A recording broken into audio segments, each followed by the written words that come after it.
Globally, including in Australia and ASEAN, women are underrepresented in leadership positions, particularly in industries such as infrastructure.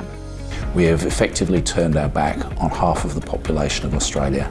Only 12% of workers in construction are female, only 2% on building sites. Infrastructure, like public facilities, is not limited for men or people with advantage, but from all the people with lack of opportunity. So the biological of men and women are not the same. If we have only men, so men only do it for the men. If women work in the infrastructure, they can voice what they want and what they need. I would strongly request to the government agency to put gender mainstreaming into national policy framework, to have a concrete framework to support women at the site, because it brings diverse perspective and it will lead to inclusive and innovative solution for the whole sector. So government is a huge procurer of infrastructure. My department in Australia spends $120 billion over the next 10 years co-investing in infrastructure, and that gives us power to set a level playing field so that private sector companies are required to ensure that gender equity is addressed, ensuring that the firms that do the right thing are not penalised when it comes to the evaluation of their tenders. Government can set those rules.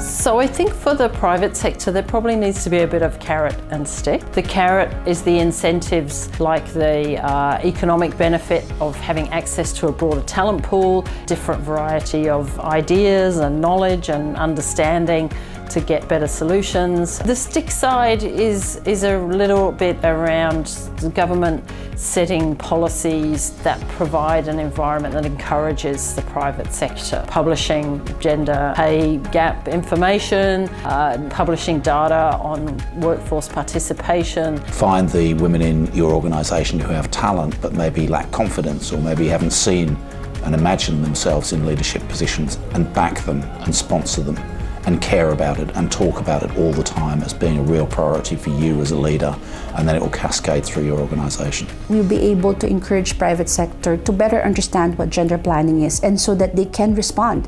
Because it's one thing for the government to plan and design, it's quite another for the private sector to actually deliver.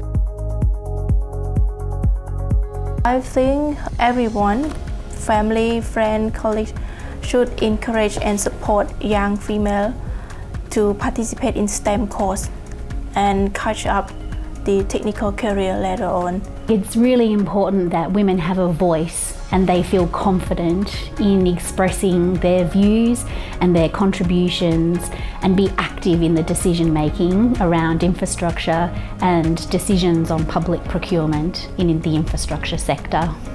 I do think that there is a place for dedicated women's network. It's very comforting to find and share experiences and join together to advance a cause. Realize and recognize that there's no monopoly for experience, for knowledge, and it's everybody's responsibility. It has to be inclusive, and if it has to be inclusive, then everybody should have a seat on the table. By learning from each other and exchanging policies and approaches, we hope to more effectively and rapidly identify ways to ensure infrastructure is inclusive.